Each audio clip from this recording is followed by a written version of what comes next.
दशकं 10 वैकुण्ठवर्धितबलोध भवत्प्रसादात्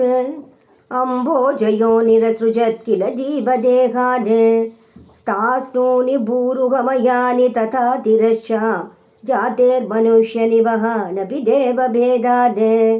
मिथ्याग्रहास्मि मतिरागविकोपभीतिः अज्ञानवृत्तिमिति पञ्चविधां च सृष्ट्वा उद्धामतामसपदार्थविधानदूनः तेने त्वदीयचरणस्मरणं विशुध्ये तावत् ससर्ज मनसा सनकं सनन्दं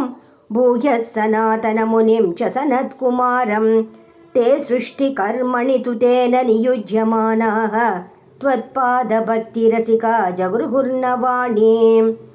तावत् प्रकोपमुदितं प्रतिरुन्दतोऽस्य भ्रूमध्यतो जनिमृडो भवदेकदेशः नामानि मे कुरु पदानि चहा विरिञ्चेति आदौ रुरोध किल तेन स रुद्रनामा एकादशाह्वयतया च विभिन्नरूपं रुद्रं विदाय दयिता वनिताश्च दत्त्वा तावन्त्यदत्त च पदानि भवत्प्रणुन्नः प्रागप्रजाविरचनाय च सादरं तं रुद्राभिसृष्टभयदाकृतिरुद्रसङ्गसम्पूर्यमाण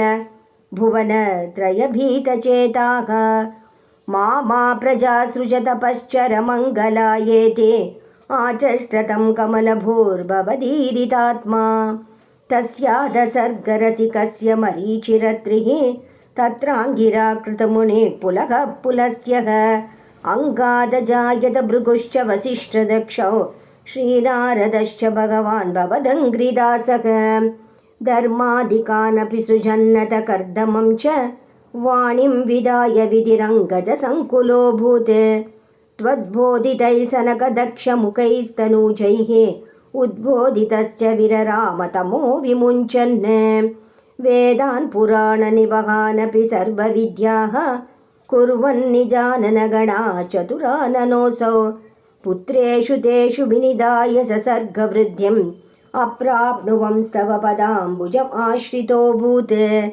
जानन्नुपायमतदेहमजो विभज्य स्त्रीपुंसभावम् अभजन्मनु तद्वधूभ्यां